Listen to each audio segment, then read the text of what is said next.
सबसे पहले आदरणीय जी वहां में मिलते हैं, हमें नमन करते हैं और कोशिश करते हैं कि एक ऐसे ही सिपाही हमारे बीच में खड़े रहेंगे। और मैं गुरु रविदास मानव कल्याण समिति की तरफ से ये विश्वास दिलाना चाहता हूं कि जहां भी आदरणीय सर को हमारी जरूरत होगी, दिन रात उनके साथ खड़े होंगे। आदरणीय राजेंद्र पाल गौतम जी।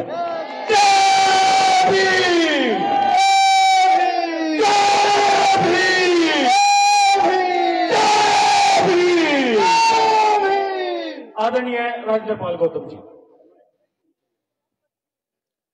दुनिया को समता, स्वतंत्रता, बंधुता, न्याय, प्रज्ञा, शील, करुणा और मैत्री का मार्ग दिखाने वाले तथागत भगवान बुद्ध, संत गुरु रविदास जी, संत कबीरदास जी, गुरु नानक देव जी, ज्योतिबा फूले जी, सावित्रीबाई फूले जी, फातिमा शेख जी, पेरियार रामास्वामी नायकर जी, साहूजी महाराज, डॉक्टर बाबा साहेब अम्बेडकर जी, माता रमाबाई जी, कर्पूरी ठाकुर जी, रामस्वरूप वर्मा जी, ज्योतिबा फूले जी, जगदेव बाबू कुशवाहा जी और मान्यवर कांसीराम साहब सहित समाज के सभी महापुरुषों के चरणों में कोटि कोटि नमन। और आप सभी माताओं बहनों को, सभी बुजुर्गों को, साथियों को क्रांतिकारी जय भीम, विनम्र नमो बुधाय। अभी गायन के माध्यम से आपने बाबा साहेब का संदेश और जीवन संघर्ष सुना और उन्होंने अपने गायन के माध्यम से बताया कि सत्ता मिल जाए तो सब कुछ हल हो सकता है। लेकिन मुझे लगता है कि केवल सत्ता मिल जाने से अगर सब कुछ हल हो जाता तो बहन कुमारी मायावती जी 4-4 बार सत्ता में रह चुकी है। सत्ता मिलना अलग बात है, लेकिन सत्ता चलाने के लिए जो अधिकारी चाहिए, उन अधिकारियों की सोच अगर ईमानदार और पवित्र नहीं है तो जो सत्ता में बैठे व्यक्ति जनता के कल्याण के लिए कार्य करना चाहते हैं, वो ईमानदारी से वो कार्य में गति नहीं आ सकती। हमारे समाज की समस्या यह है कि हम लोग कहते हैं कि हम डॉक्टर बाबा साहेब अम्बेडकर जी को मानते हैं। सभी लोग कहते हैं कि हम डॉक्टर बाबा साहेब अम्बेडकर जी को मानते हैं, लेकिन सच ये है कि हम डॉक्टर बाबा साहेब अम्बेडकर की बात को नहीं मानते। सभी बीमारियों का कोई ना कोई कारण होता है, बिना कारण के कोई परेशानी नहीं होती। आप इसे एक एग्जाम्पल के तौर पे ले सकते हैं कि कोई व्यक्ति अगर बीमार हो जाए, सपोज करो उसको बुखार हो जाए और वो डॉक्टर के पास जाकर दवाई ले, डॉक्टर उससे पूछेगा आपकी समस्या क्या है। मरीज कहेगा मेरे बदन में दर्द है, थोड़ा बुखार महसूस हो रहा है। डॉक्टर अंदाजा लगाएगा, उसको दवाई दे देगा कि आप ये दवाई 3 दिन खाओ, आप ठीक हो जाओगे। अगर 3 दिन दवाई खाने के बाद भी मरीज ठीक ना हो तो वापस डॉक्टर के पास जाएगा कि नहीं जाएगा? जाएगा ना। उसके बाद डॉक्टर के पास जाने के बाद डॉक्टर समझेगा कि जो इसको मैंने दवाई दी वो दवाई इसलिए काम नहीं कर रही, इसका असल कारण बुखार का कुछ और है। तो वो कई प्रकार के टेस्ट कराता है ना, ब्लड टेस्ट कराता है और दूसरे टेस्ट कराता है। वो टेस्ट इसलिए कराता है ताकि ये जान ले कि बीमारी का असल कारण क्या है। और ब्लड टेस्ट कराने के बाद अगर असल बीमारी का कारण पता लग जाता है तो उसका फिर इलाज करना आसान हो जाता है, इलाज होता है, मरीज ठीक हो जाता है। इसे इस तरीके से भी कह सकते हैं कि अगर कोई व्यक्ति कोई ऐसे कुएं का पानी पिए जिस कुएं का पानी प्रदूषित हो और उस पानी को पीने की वजह से उसको दस्त लग जाए, उसके पेट में इंफेक्शन हो जाए और उसके बाद वो डॉक्टर से दवाई ले और डॉक्टर उसको कहे कि तुम्हें 5 दिन दवाई खानी है, लेकिन साथ ही साथ उस कुएं का वो पानी नहीं पीना, पानी आरओ का पीना, और अगर आरओ का ना मिले तो कुएं के पानी को उबाल के पीना। अगर व्यक्ति 5 दिन दवाई खाए और उसी कुएं के प्रदूषित पानी को, कोई बात नहीं, मेरी आवाज काफी है, जब चल जाएगा तो वो आ जाएगी आवाज। अगर उस कुएं के पानी को वो मरीज बिना उबाले पिए और साथ में दवाई भी खाए, तो मुझे ये बताइए, अगर पानी प्रदूषित ही पिएगा और साथ में दवाई भी खाएगा तो क्या उस मरीज का पेट हो जाएगा? क्या नहीं होगा ना? तो हमारी भी समस्या बिल्कुल सेम है।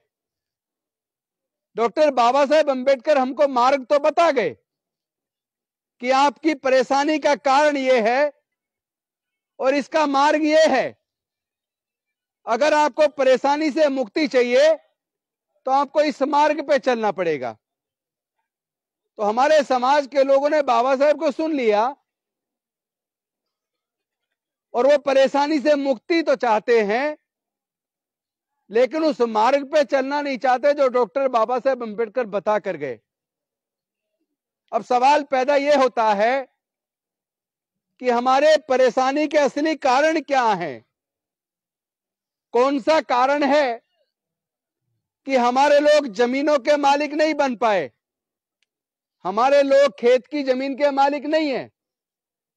देश में जितने प्राकृतिक संसाधन हैं, कोयले की खान, पत्थर की खान, हीरे की खान, या जंगलों से उत्खनन होता है, नदियों से उत्खनन होता है, पहाड़ से उत्खनन होता है, जहां से अरबों खरबों रुपए पैदा होता है, लेकिन उसमें हमारे लोगों का तो हिस्सा नहीं है। हमारे लोग तो खेतों के मालिक नहीं बन पाए, हमारे लोग बड़े व्यापारी भी नहीं बन पाए, हमारे लोग कॉलेजों के मालिक भी नहीं बन पाए, हमारे लोग कारखानों के मालिक नहीं बन पाए, हमारे लोग मिल के मालिक नहीं बन पाए। हमारे लोग केवल और केवल मजदूर क्यों रह गए? जब तक हमें इसका असल कारण पता नहीं चलेगा कि हमारे लोग हजारों साल तक गरीब व गुलाम क्यों रहे, अगर कारण ही पता नहीं चलेगा तो उसका इलाज कैसे होगा? हम लोग इलाज तो खोज रहे हैं, लेकिन उसके कारण पे नहीं जा रहे हैं। तो साथियों, मैं आपको कारण बता दूं, वो धर्मशास्त्र जिन धर्मशास्त्रों में ये लिख दिया कि देश के अछूतों को पढ़ने लिखने का कोई अधिकार नहीं है, देश के अछूतों और शूद्रों को व्यापार करने का भी कोई अधिकार नहीं है, देश के अछूतों और शूद्रों को संपत्ति रखने का भी कोई अधिकार नहीं है, यानी कि आपको मानवता का दर्जा ही नहीं है। जिस सार्वजनिक तालाब में जानवर मलमूत्र कर सकता है, उस सार्वजनिक तालाब में हमारा आदमी पानी टच नहीं कर सकता। तो ये व्यवस्था कोई 2, 4, 10, 20, 50, 100 साल नहीं, ये व्यवस्था लगभग 2500 साल तक चली। यानी 2500 साल तक हमारे लोगों को पढ़ने लिखने पर धार्मिक बंदिश थी। 2500 साल तक हमारे लोगों के व्यापार करने पर धार्मिक बंदिश थी। 2500 साल तक हमारे लोगों के संपत्ति रखने पर बंदिश थी। इसकी वजह से हमारे लोग ना तो खेत की जमीन के मालिक बन पाए, हमारे लोग ना ही व्यापारी बन पाए, और हमारे लोग ना ही पढ़ पाए।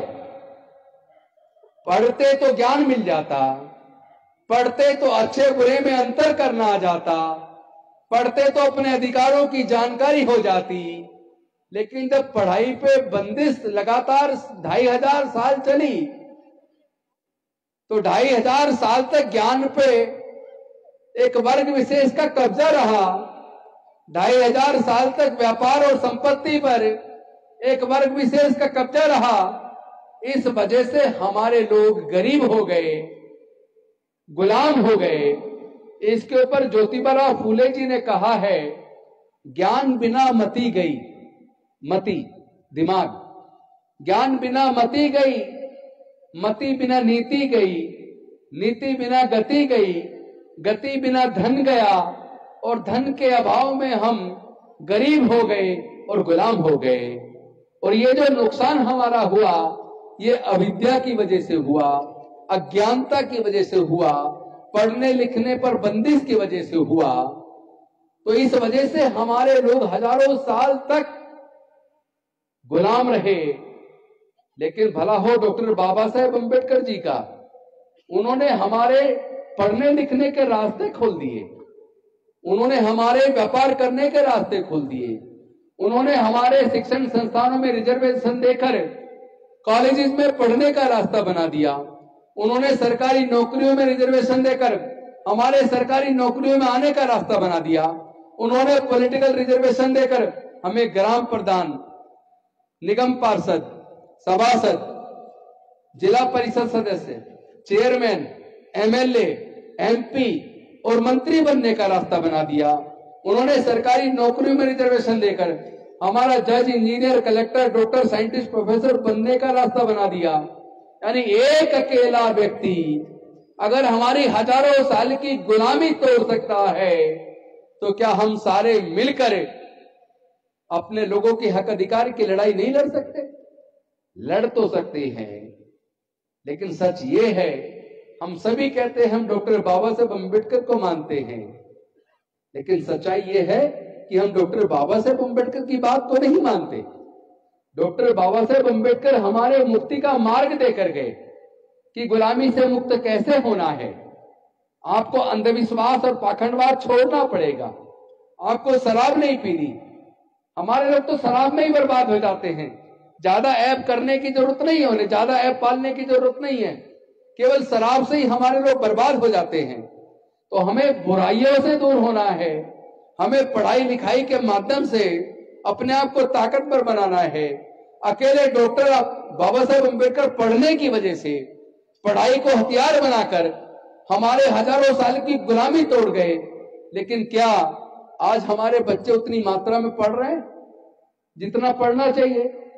मैं पूछना चाहता हूं, जब ये कावड़ यात्रा शुरू होती है, कावड़ लेने जो लोग जाते हैं, जब उन बच्चों से हम पूछते हैं कि आप किस जाति से हो, किस वर्ग से हो, तो उसमें एक बात समझ आती है कि कावड़ लेने के लिए किसी पुजारी के बच्चे नहीं जाते, कावड़ लेने के लिए किसी व्यापारी के बच्चे नहीं जाते, कावड़ लेने के लिए किसी बनिए के बच्चे नहीं जाते, कावड़ लेने के लिए किसी अधिकारी के बच्चे नहीं जाते, अफसरों के बच्चे नहीं जाते, कावड़ लेने के लिए किसी नेता के बच्चे नहीं जाते, कावड़ लेने के लिए अमीर लोगों के बच्चे नहीं जाते। तो अगर कावड़ से फायदा होता तो सबसे पहले अमीर लोग जाते, पुजारियों के बच्चे जाते, व्यापारियों के बच्चे जाते, नेताओं के बच्चे जाते। लेकिन जाते कौन है? हमारे लोग जाते हैं, दलितों के लोग बच्चे जाते हैं, आदिवासियों के बच्चे जाते हैं, पिछड़े वर्ग के बच्चे जाते हैं। और जो बच्चे कावड़ लेने जाते हैं वो कम से कम 15 दिन तक पहले तो उसे आने जाने पे पैसा खर्च करते हैं, कावड़ खरीदने पे पैसा खर्च करते हैं। अगर बच्चे कॉलेज स्कूल में पढ़ रहे हैं तो 15 दिन की छुट्टी करके अपनी पढ़ाई का नुकसान करते हैं। अगर कोई नौकरी कर रहा है फैक्ट्री में तो 15-20 दिन की छुट्टी करके 15-20 दिन की सैलरी चली जाती है।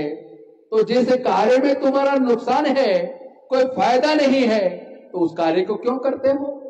मुझे कोई एक बच्चा बता दो जो कावड़ लेने गया हो और कावड़ लेने जाने की वजह से वो बहुत बड़ा व्यापारी बन गया हो, कोई बहुत बड़ा सेठ बन गया हो।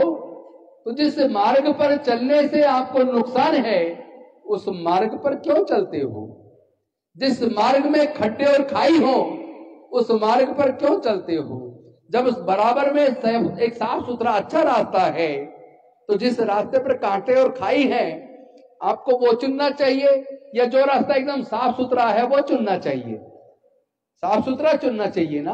अगर आपके बच्चों की तरक्की पढ़ाई लिखाई से है तो फिर आपके बच्चों को पढ़ाई लिखाई का रास्ता चुनना चाहिए। हमारी गुलामी और बदहाली वापस आने वाली है, हमारे बच्चे फिर से गुलाम होने वाले हैं। दिक्कत यह है कि हम लोग बिल्कुल उस कबूतर की तरह है जैसे बिल्ली कबूतर की तरफ आए और कबूतर आंख मीच ले। आप मुझे बताइए, क्या आंख मीच लेने से कबूतर की जान बचेगी? अगर बिल्ली आती है कबूतर की तरफ, कबूतर आंख मीच ले तो क्या उसकी जान बचेगी? नहीं बचेगी, उसको उड़ना होगा। लेकिन हमारे लोगों की दिक्कत यह है कि गुलामी वापस हमारे लोगों की तरफ बढ़ रही है, लेकिन हम लोग उस गुलामी से मुक्ति के लिए अपने आप को तैयार करने की बजाय आंखें मीच रहे हैं। क्यों मीच रहे हैं? आप कभी सोचते हैं कि हजारों साल की गुलामी तोड़ने के लिए डॉक्टर बाबा साहेब अंबेडकर जी ने अपने छोटे छोटे बच्चे गंवा दिए, उनके 4 में से 3 बच्चों की जान चली गई। जवानी में अपनी पत्नी को गंवा दिया, अपने 3 बच्चे और पत्नी को गंवाने के बावजूद अपना पूरा जीवन जलाकर उन्होंने हमारे हजारों साल की गुलामी की जंजीरें तोड़ दी। और वो इतने दुखी थे, जिस दिन 5 दिसंबर यानी आज 5 दिसंबर है ना, तो 5 दिसंबर की रात्रि को जब काफी रात हो गई तो उन्होंने अपने सेवक नानक चंद रत्तू को कहा कि ये रत्तू, अब तो काफी टाइम हो गया, तुम भी अपने घर चले जाओ। तो नानक चंद रत्तू ने कहा कि ठीक है बाबा साहब, कोई संदेश? तो बाबा साहब ने कहा, रत्तू, आज मुझे ऐसा लग रहा है जैसे मैं वर्षों से सोया नहीं हूं। जी करता है कि आज मैं जी भर के सो लूं। लेकिन रत्तू, तुम मेरे समाज को एक संदेश देना कि इस कारवां को बड़े मुसीबतों से मैं यहां तक लेकर आया, बड़ा कष्ट सहा, अपने लोगों की गुलामी तोड़ने के लिए अपना पूरा जीवन जलाया, कितनी बाधाएं बीच में आई, इतने मुश्किल से मैं कारवां यहां तक लेकर आया, लेकिन मुझे मेरे पढ़े लिखे लोगों ने धोखा दिया। मैंने सोचा था कि अगर मैं अकेला पढ़ लिख कर पूरे समाज को मुक्त कराकर उनके तरक्की का मार्ग खोल सकता हूं, तो जब मेरे इतने सारे बच्चे पढ़ लिख कर डॉक्टर, इंजीनियर, जज, कलेक्टर, साइंटिस्ट बन जाएंगे तो मेरे पूरे समाज को लेकर आगे जाएंगे। लेकिन ऐसा हुआ नहीं, मेरे पढ़े लिखे लोगों ने मुझे धोखा दिया।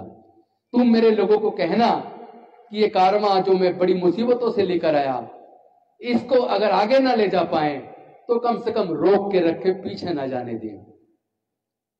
रत्तू, अब काफी देर हो गई, अब तुम घर जाओ।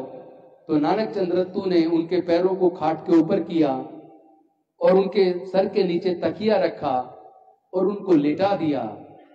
5 दिसंबर 1956 की वो रात थी। लेकिन उसके बाद डॉक्टर बाबा साहेब अंबेडकर फिर कभी जागे नहीं। वो अंतिम रात थी। वो दर्द, उस दर्द का आप एहसास कीजिए, कितना कष्ट झेलने के बाद उन्होंने हमारे मुक्ति का मार्ग खोला था।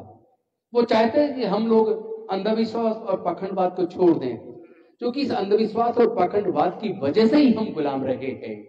वो चाहते थे कि हमारे बच्चे पढ़े लिखे, लेकिन हमारे बच्चों ने पढ़ाई लिखाई के रास्ते को चुनने की बजाय नशे को चुन लिया। बड़ी मात्रा में मैं गांव में देखता हूं, पूरे देश में जहां भी जाता हूं, बड़ी मात्रा में हमारे लोग नशे के आदी हो गए हैं। चौपाल पे बैठ के ताश खेलते हैं। अरे जिस चीज से आपके जीवन में बर्बादी आती हो, ऐसे बर्बादी के रास्ते को क्यों चुनते हो? आपको अच्छा मार्ग चुनना चाहिए। बाबा साहब बताकर गए हैं मास्ता कि आपको बुद्ध का धम्म देकर गए। बुद्ध का धम्म क्या है? बुद्ध का धम्म हमें एक मार्ग बताता है। वो क्या है जो 4 आर्य सत्य बुद्ध ने बताए? उन्होंने कहा, संसार में दुख है, दुख का कारण है, कारण का निवारण है, निवारण का उपाय है। तो पहला आर्य सत्य है, संसार में दुख है। अब दुख भी 2 तरह के होते हैं। एक दुख होता है शारीरिक, एक दुख होता है मानसिक। शारीरिक दुख ऐसे होता है जैसे आपके पैर में चोट लग गई, तो पैर में दर्द हो गया, आपने दवाई लगाई, पट्टी बांधी और 8-10 दिन में आपका पैर ठीक हो गया, तो ये तो शारीरिक दुख है। आपको बुखार हुआ, आपने दवाई खाई, ठीक हो गया। तो दो प्रकार के संसार में दुख है, एक शारीरिक, दूसरा मानसिक। मानसिक दुख क्या है? मानसिक दुख है जो दिमाग से पैदा होता है।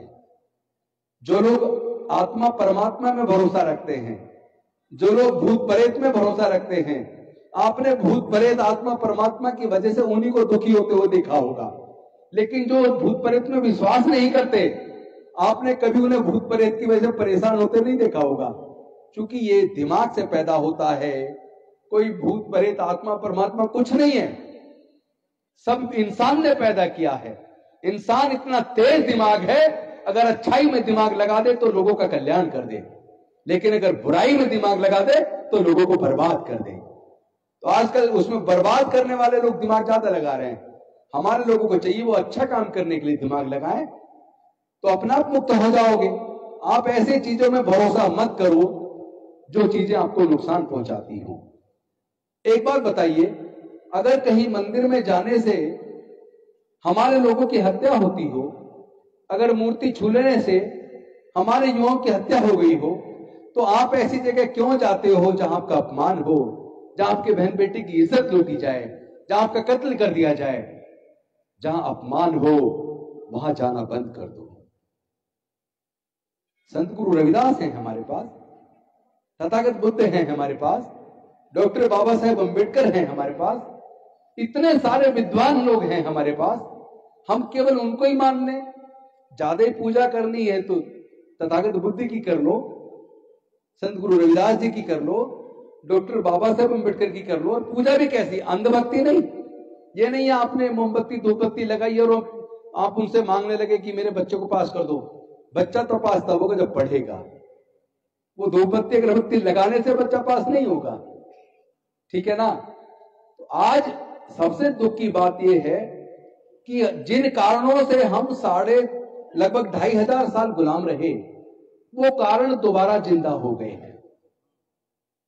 जिनसे बाबा साहेब ने हमें मुक्ति दिलाई थी, वो कारण दोबारा से पैदा हो गए हैं।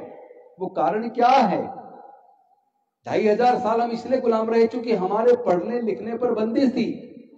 आज पढ़ने लिखने पर बंदिश नहीं है, लेकिन सरकारों ने साजिश करके पढ़ाई को इतना महंगा कर दिया कि आपके हाथ से अपना आप ही पढ़ाई छीन जाए।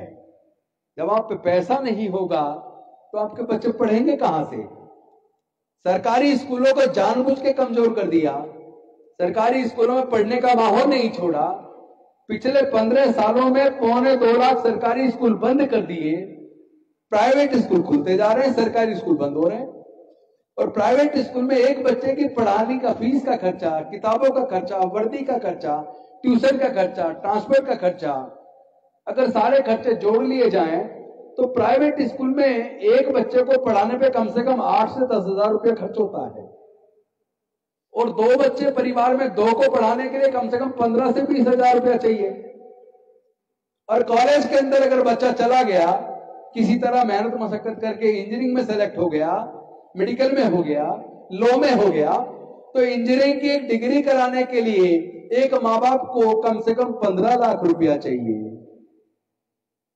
अब मैं आपसे पूछना चाहता हूं, ईमानदारी से बताना, जो मंच पे बैठे वो भी और जो सामने बैठे वो भी, क्या 99% हमारे समाज के लोग अपने बच्चे की एक डिग्री कराने के लिए 15 से 20 लाख रुपया खर्च कर सकते हैं क्या? नहीं कर सकते ना। तो जब पैसा नहीं होगा और आपका बच्चा पढ़ना चाहता है, वो इंजीनियर बनना चाहता है, वो डॉक्टर बनना चाहता है, वो वकील बनना चाहता है, वो मैनेजमेंट में जाना चाहता है, लेकिन अब बच्चा तो सेलेक्ट हो गया, काबिल है, रिटन टेस्ट पास कर लिया, अब उसकी फीस जमा करनी है। लोन आपको कोई देता नहीं, अब लोन आपको कोई दे नहीं रहा और फीस जमा करने के लिए पैसे नहीं है। अब बताओ आपका बच्चा पढ़ेगा कैसे? तो नहीं पढ़ेगा तो क्या बनेगा? मजदूर बनेगा। 12वीं पढ़ के क्या कोई कुछ बन सकता है? 12वीं पढ़े हुए बच्चों की नौकरी नहीं लगती। अब तो BA MA करके भी BA बेकार, MA MA ही, प्रोफेशनल कोर्स करके, या कोई इतना ब्रिलियंट बच्चा जो एग्जाम पास कर ले, और एग्जाम भी 2-3 श्रेणी में होता है, पहले प्रीलिम है फिर मेन है ना। तो जब पढ़ाई के लिए पैसा ही नहीं होगा आपके पास, तो आपके बच्चों की पढ़ाई छिन जाएगी। और जो बच्चा पढ़ नहीं पाएगा वो क्या बनेगा? मजदूर बनेगा। और जो मजदूर बनेगा वो गुलाम बन जाएगा। तो हमारे 99% लोग 15 लाख से 20 लाख रुपए तक का डिग्री कराने पे खर्च नहीं कर सकते। 15-20 लाख तो दूर की बात है, 99% लोग तो 5 लाख रुपया भी खर्च नहीं कर सकते। हमारे 99% लोगों के पूरे परिवार की इनकम 15 से 20 हजार रुपये महीना मुश्किल से होगी। अगर पूरे देश की बात करें, कितने लोगों की नौकरी लगी है और नौकरियां हैं कहां? पूरे देश में लगभग 4 करोड़ नौकरियां हैं सरकारी, केंद्र सरकार की और राज्य सरकारों की मिलाकर लगभग 4 करोड़ सरकारी नौकरी है। उसमें एससी एसटी की लगभग 42 लाख हैं। चूंकि पोस्ट आधी भरी जा रही, आधी भरी नहीं जाती, तो अगर 2 करोड़ या 2.25 करोड़ नौकरी भरी गई, सीटें भरी गई, उस 2-2.25 करोड़ में एससी एसटी के लगभग 42 लाख बच्चों की नौकरी लगती है। और एससी एसटी की जनसंख्या लगभग 42 करोड़ है। तो 42 करोड़ में से अगर 42 लाख लोगों की सरकारी नौकरी लग भी जाए तो 41 करोड़ 58 लाख बच्चों की तो नौकरी नहीं लगेगी। उनका घर कैसे चलेगा? कोई उनके बारे में सोचेगा या नहीं सोचेगा? नौकरियां है कहां? इतना पैसा आपके पास है नहीं, क्या व्यापार कर ले? तो मैं आपसे पूछना चाहता हूं, जो मैंने एग्जाम्पल दिया कि गुलामी वापस हमारी तरफ लौट रही है, हमारी स्थिति उस कबूतर की तरह है जो बिल्ली को आते देखकर आंख मींच लेता है। आंख मींच लेने से कबूतर की जान नहीं बचेगी। तो ये जो गुलामी हमारे लोगों की तरफ लौट रही है, हम लोग जानबूझकर चुप हैं, हम लोग आगे की तैयारी नहीं कर रहे हैं। मैं पूछना चाहता हूं कि वो सरकारें किस काम की जो हमारे बच्चों की पढ़ाई का खर्चा ना उठा पाए? ऐसी सरकारों का हमें क्या करना है जो हमारे इलाज का खर्च ना उठा पाए? ऐसी सरकारों का हमें क्या करना है जो हमारे लोगों को, युवाओं को रोजगार ना दे पाए? ऐसी सरकारों को हमें क्या करना है जो देश से कुपोषण को खत्म ना कर पाए? बेरोजगारी देश में तेजी से बढ़ रही है, महंगाई देश में तेजी से बढ़ रही है। इतनी महंगाई हो रही है कि आपके बच्चे पढ़ाई से दूर हो रहे हैं। इतनी बुरी हालत है कि आपके बच्चे बेरोजगार हो रहे हैं। और जो बच्चा बेरोजगार होता है वो डिप्रेशन में आ जाता है। डिप्रेशन से दूरी के लिए, डिप्रेशन से बचने के लिए वो नशे का आदी हो जाता है और फिर नशे की पूर्ति के लिए वो चोर बन जाता है, अपराधी बन जाता है। पूरे देश के बच्चों का भविष्य अंधकार की तरफ जा रहा है। और उसमें भी देश में गरीब कौन है? मेजोरिटी में तो गरीब देश के वो लोग हैं जिनके पास जमीन भी नहीं है। तो हमें तो धर्मशास्त्रों ने हमारे व्यापार पे, संपत्ति रखने पर, जायदाद पर सब पे बंदिश थी, वो भी 2500 साल तक। इस वजह से हमारे लोग तो खेत के मालिक भी नहीं बन पाए।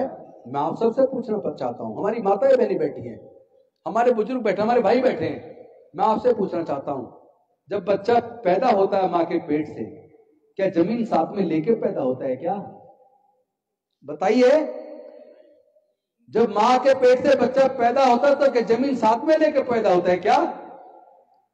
जमीन तो लेके पैदा नहीं होता। तो देश में जो खेत की जमीन है उसके कुछ ही लोग मालिक क्यों हैं? उसमें हमारा और आपका हिस्सा कहां है? हमारे बच्चों का हिस्सा कहां है? कभी इस पे सोचते हैं? नहीं सोचते। कौन सी सरकारें हैं जिन्होंने साजिश करके सरकारी स्कूलों को कमजोर किया? पहले तो प्राइवेट स्कूल नहीं होते थे। जितने भी देश में सीनियर डॉक्टर हैं, सीनियर इंजीनियर हैं, सीनियर साइंटिस्ट हैं, सीनियर प्रोफेसर हैं, सीनियर जज हैं, वो सब सरकारी स्कूल से पढ़े हैं। मैं एक सफल वकील हूं, मैं सरकारी स्कूल से पढ़ा हूं। तो बताइए, जब सरकारी स्कूल इतने अच्छे थे कि देश के सारे senior doctor, senior engineer, senior scientist, senior professor, senior bureaucrat, senior जजेज सरकारी स्कूलों से पढ़े, तो फिर प्राइवेट स्कूल कहां से आए? कौन थे वो जिन्होंने साजिश रची सरकारी स्कूलों को कमजोर करने की और बंद करने की और प्राइवेट स्कूल खोलने की? ये वही लोग थे, वही जातिवादी लोग थे, जो लोग इस बात से दुखी हो गए कि ये दलित, अछूत, शूद्र, पिछड़े जो हमारे गुलाम थे हजारों साल तक, आज डॉक्टर अंबेडकर के दिए रिजर्वेशन की वजह से पढ़ लिख कर ये जज बनने लगे, कलेक्टर बनने लगे, डॉक्टर बनने लगे, इंजीनियर बनने लगे, साइंटिस्ट बनने लगे, प्रोफेसर बनने लगे, बगल में आके बैठने लगे, यहां तक कि हमारे सर पर अफसर बन के बैठने लगे। और बहुत से एक नेता हमने सुने, किसी पार्टी के नेता, वो खुलेआम कह रहे थे कि पैर की जूती सर पे आ गई। ये मानसिकता है इनकी। उसी मानसिकता के तहत इन सरकारों ने साजिश मिलकर, साजिश रचकर पढ़ाई को महंगा कर दिया, सरकारी स्कूलों को कमजोर कर दिया और बंद कर दिया, और प्राइवेट स्कूल खोल दिए ताकि हमारे लोग पैसे का अभाव में पढ़ाई से दूर हो जाएं। तो जब पढ़ नहीं पाएंगे तो कामयाब भी नहीं होंगे। जब पढ़ नहीं पाएंगे तो ज्ञान नहीं होगा, ज्ञान नहीं होगा तो अपने अधिकार के लिए लड़ने की शक्ति भी नहीं होगी। तो कितनी मुश्किल से हजारों साल की गुलामी से डॉक्टर बाबा साहेब अम्बेडकर जी ने हमें मुक्त कराया था। लेकिन आज देश के अंदर हमारे सैकड़ों मंत्री हैं, केंद्र सरकार और राज्य सरकारों को मिलाकर कम से कम 100 मंत्री होंगे, हमारे 1000 से ज्यादा विधायक हैं, 131 सांसद हैं। मैं पूछना चाहता हूं, इतने सारे सांसद, इतने सारे विधायक, इतने सारे मंत्री होने के बाद, इतने सारे collector, doctor, engineer, scientist, professor होने के बावजूद जो काम अकेला डॉक्टर बाबा साहेब अम्बेडकर कर गए, हम सारे मिलकर भी हम वो भी बचा कर नहीं रख पाए जो डॉक्टर बाबा साहेब अम्बेडकर हमें देकर गए। जितने देश में दंगे होते हैं, आपने दंगे में कभी देखना कि कौन लोग गिरफ्तार होते हैं, और ये भी देखना दंगे में मारे कौन जाते हैं। दंगों में कभी ना तो पुजारी मारा जाता है और ना ही पुजारी का बच्चा गिरफ्तार होता है, क्योंकि वो उसका बच्चा दंगों में शामिल नहीं होता।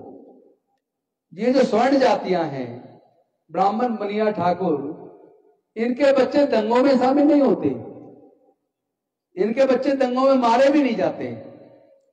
तो दंगे में मारने जो मरे उनकी जाति भी देख लो, और जो दंगे करने के बाद जेल गए उनकी जाति भी देख लो, जिनको दंगों में सजा हुई उनकी जाति भी देख लो, और जो माँ बाप उन केस को लड़ने में अपनी जायदाद बेचकर बर्बाद हो गए उनकी जाति भी देख लो।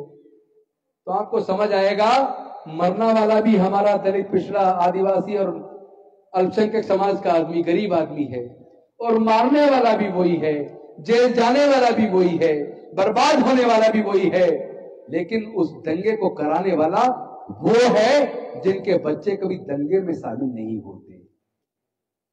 हमें अपने बच्चों को समझाना चाहिए कि हमारे बच्चे पढ़ाई लिखाई पर ध्यान दें, अंधविश्वास, पाखंडवाद से दूर रहें, नशे से दूर रहें, और किसी भी धार्मिक जुलूस में ना जाएं, क्योंकि ये धार्मिक जुलूस किसी दूसरे को, जो हमें उत्पीड़न करते हैं, जो हमारा शोषण करते हैं, जो हमें गुलाम बनाना चाहते हैं, ये धार्मिक जुलूस का आयोजन वही लोग करते हैं।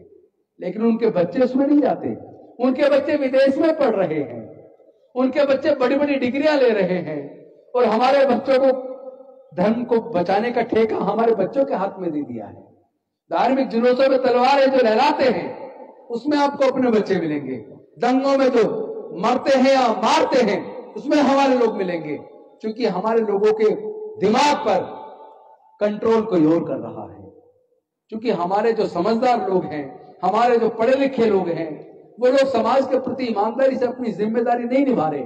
अगर हमारे लोग अपने बच्चों के प्रति अपनी ईमानदारी से जिम्मेदारी निभाएं, अपने बच्चों को छोटी उम्र से समझाएं, उनको अंधविश्वास, पाखंडवाद से दूर रखें, उनको पढ़ाई का महत्व समझाएं, उनको गलत संगत में ना आने दें, उन्हें बुरे कार्य में ना जाने दें, उन्हें धर्म कर्म के कामों से दूर रख के पढ़ाई के काम में लगाएं, तो मैं दावे के साथ कह सकता हूं, हम लोग देश के हुक्मरान भी बनेंगे और देश को मजबूती के साथ चलाएंगे भी। अन्यथा अगर हम पढ़े लिखे लोग नहीं हैं, अगर हमारे ब्यूरोक्रेसी में काबिल लोग नहीं हैं, समाज के सच्चे ईमानदार पवित्र लोग नहीं हैं, ऐसे लोग नहीं हैं जिनके मन में समाज का दर्द है, तो सत्ता आ भी जाए, लेकिन सत्ता को चलाना किसने है? कोई नेता खुद थोड़ा चलाता है, नेता आदेश देता है, नेता कैबिनेट के अंदर प्रस्ताव पास करता है, नेता योजना बनाता है, लेकिन योजना बनवाता अफसरों के द्वारा है, योजनाओं को लागू अफसरों के द्वारा करवाता है। अगर अफसर आपके नहीं है, अफसर आपके विचार के नहीं है, उनकी विचारधारा आप जैसी नहीं है, अगर वो पक्षपाती हैं, जातिवादी हैं, अगर वो आपके बारे में अहित सोचते हैं, आपके खिलाफ योजना बनाते हैं, तो हमारे जो नेता होते हैं अगर वो काबिल नहीं है, पढ़े लिखे नहीं है, उनको समझ नहीं है, तो हमारे ही नेताओं के हाथ से हमारे बच्चों का वो कत्ल करवा देते हैं। यानी ऐसी योजना बनाते हैं जिससे हमारे बच्चों की पढ़ाई छिन जाए।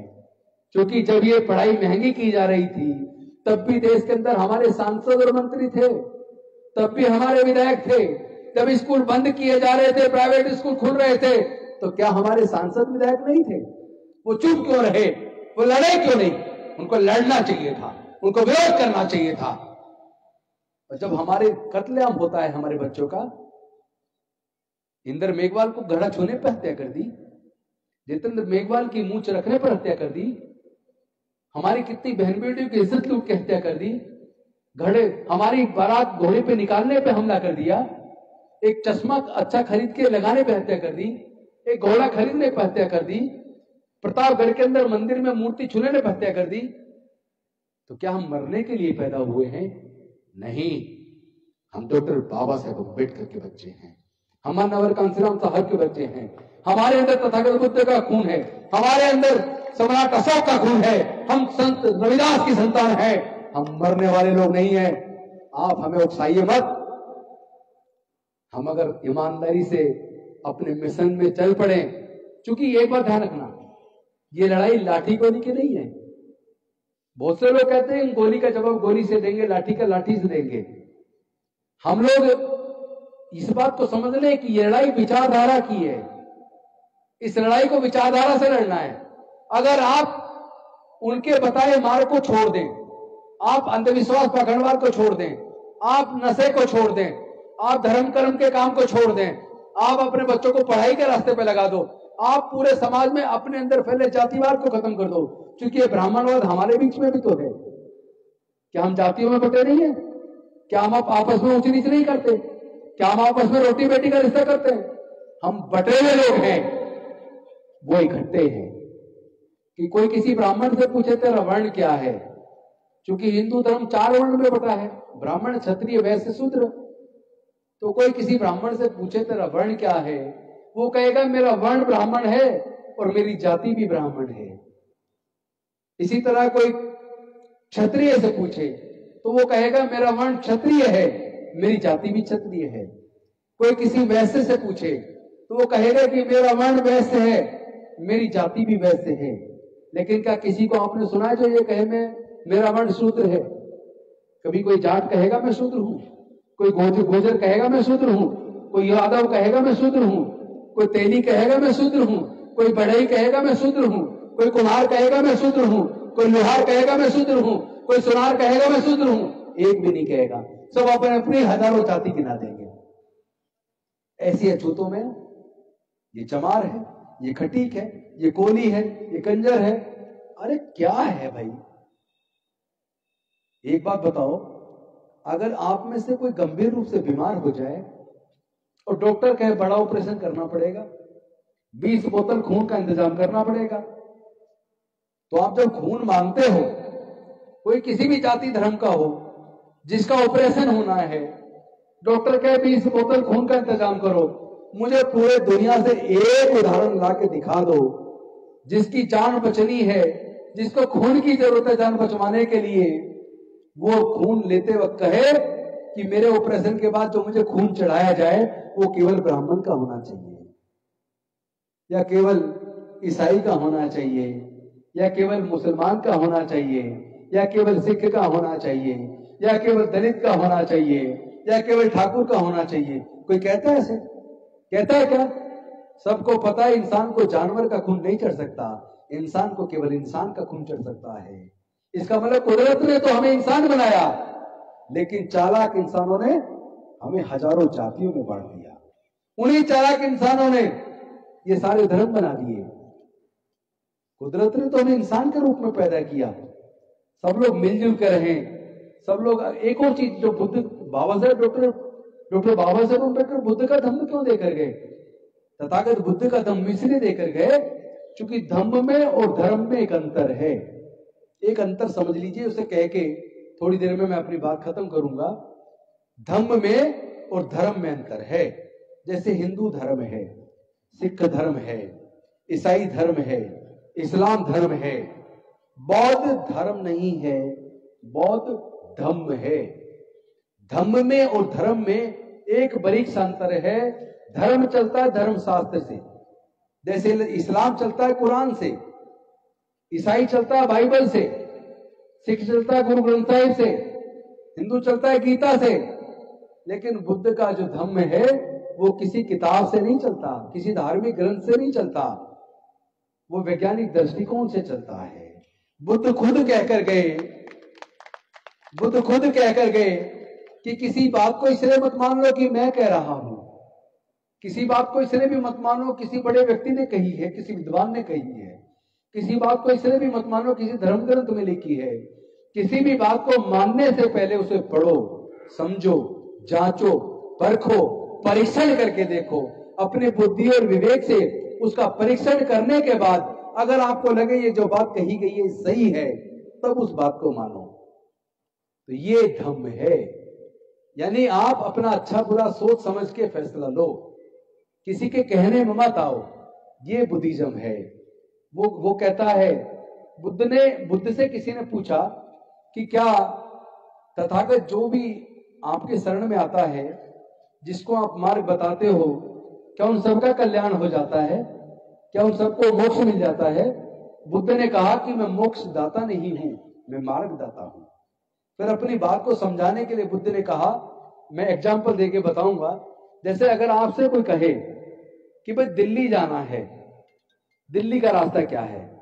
आप अगर कहें कि दिल्ली में आप यहां से बाहर जाओ और भाई हाईवे आ जाएगा और लेफ्ट साइड में तो पंजाब चला जाता है, सीधे हाथ को मुड़ोगे तो दिल्ली चला जाएगा। अब आपने जिसको मार्ग बताया वो यहां से गया और बाहर हाईवे पे चला गया, जाने के बाद दिल्ली जाने के लिए राइट मुड़ने की बजाय वो लेफ्ट मुड़ गया, तो क्या वो दिल्ली पहुंच जाएगा?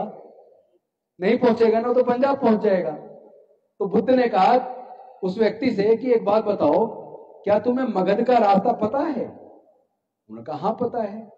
कि अगर किसी को आप मगध का रास्ता बताओ कि भाई आप ऐसे सीधे जाके सीधे हाथ को मुड़ जाना तो आप मगध पहुंच जाओगे, और वो सीधे जाके टी पॉइंट से सीधे हाथ को मुड़ने की बजाय लेफ्ट मुड़ जाए, तो क्या वो मगध पहुंच जाएगा कि नहीं पहुंचेगा? तो बुद्ध ने कहा उसी प्रकार मैं लोगों को रास्ता बताता हूं कि आपके जीवन में दुख कैसे कम होंगे, आपका कल्याण कैसे होगा।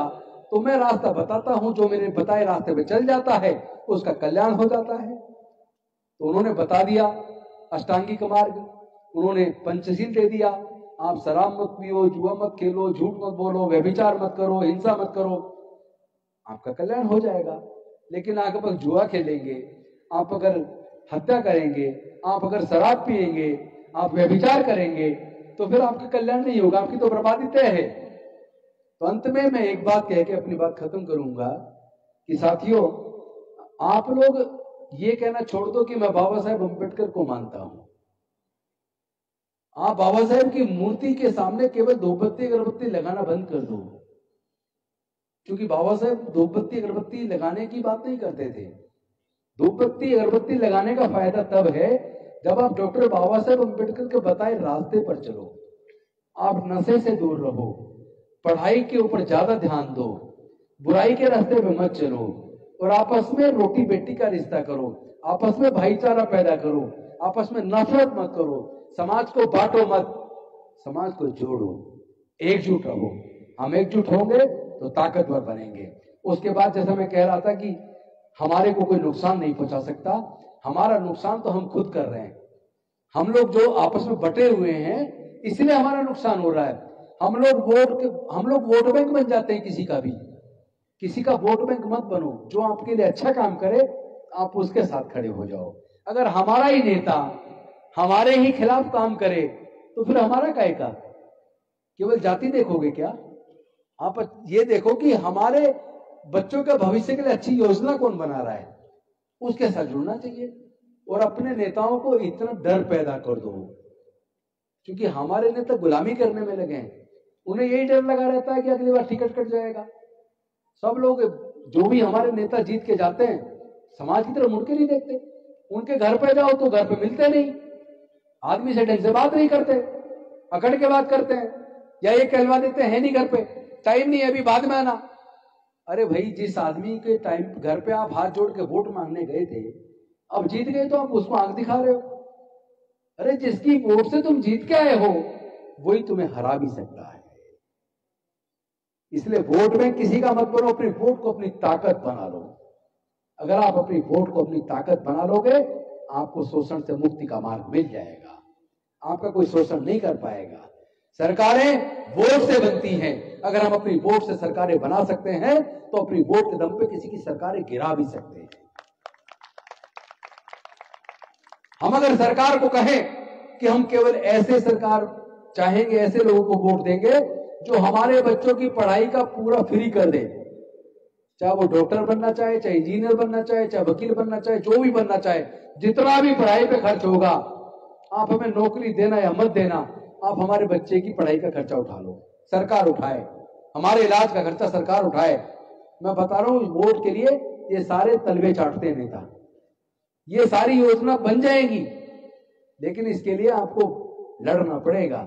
डॉक्टर बाबा साहब अम्बेडकर ने बड़ी मुश्किल से वोट का अधिकार दिलवाया, लेकिन हमारे लोग शराब की बोतल में 1000-2000 रुपए में 10-5 किलो अनाज में अपनी वोट भेज देते हैं और फिर 5 साल तक लात खाते हैं, 5 साल तक इस महंगाई का दर्द झेलते हैं। यानी सारी बदहाली का कारण वो नहीं है, हम हैं। हम लोग अपनी बुद्धि से सोचते नहीं हैं, बड़े भोले और भावुक हैं। हमारा नुकसान करने वालों को हम ताकत दे रहे हैं। तो जो लोग हमारी बदहाली का कारण हैं, जो लोग हमारी गुलामी का कारण है, उन लोगों के सामने झुकने की जरूरत नहीं है। अपने अच्छे के बारे में खुद सोचो, जागो, डॉक्टर बाबा साहेब अम्बेडकर जी को पढ़ो, संत गुरु रविदास जी को पढ़ो। संत गुरु रविदास जी ने भी कहीं अंधविश्वास पाखंडवाद की बात नहीं की, बल्कि बुद्ध की जो वाणी थी, बुद्ध के ही काम को, बुद्ध की ही वाणी को, बुद्ध के सिद्धांतों को, बुद्ध के विचारों को संत गुरु रविदास जी ने और संत कबीरदास जी ने उन्हीं विचारों को आगे बढ़ाया। लेकिन हमने तो संत गुरु रविदास जी पे भी दूसरी वाली चादर उन लोगों ने उड़ा दी और हम लोगों ने भी आंखें खोल के पढ़ा नहीं। इसलिए ध्यान से अच्छे से बुद्ध को पढ़ो, कबीर को पढ़ो, संत गुरु रविदास जी को पढ़ो और उनके मार्ग पे चलो, निश्चित तौर पे आपका कल्याण होगा। इन्हीं शब्दों के साथ मैं अपनी वाणी को विराम देता हूँ। बहुत बहुत धन्यवाद। नमो बुद्धाय, जय भीम, जय भारत। और मुझे बेहद खुशी है कि यहाँ रात के समय पे इतनी माताएं बहनें बैठी हैं, वरना ज्यादातर जगह पुरुष मिलते हैं, पुरुष भाषण सुनते हैं, पुरुष भाषण सुनाते हैं और उनकी पत्नी, उनके बच्चे वो जागरण सुनने जाते हैं, तो वो जो सुनेंगे वही उनके घर में जाएगा। यहाँ बहनें बैठी है, माताएं बहनें, बच्चियां बैठी हैं, तो जो ये सुनेंगी और समझेंगी, निश्चित तौर पर ये परिवार को आगे लेकर जाएंगी। मुझे बहुत अच्छा लगा। बहुत बहुत धन्यवाद। नमो बुद्धाय, जय भीम, जय भारत। और हमारे ये जो साथी हैं प्रीतम जी, इन्होंने तो बाबा साहब का पूरा जीवन संघर्ष एक कविता में लिख दिया है, आप उसको भी जरूर सुनना, क्योंकि उन्होंने बहुत अच्छा लिखा। मैंने एक बार सुना था और वो आपको भी सुनाएंगे। Thank you very much. नमो बुद्धाय, जय भीम, जय भारत।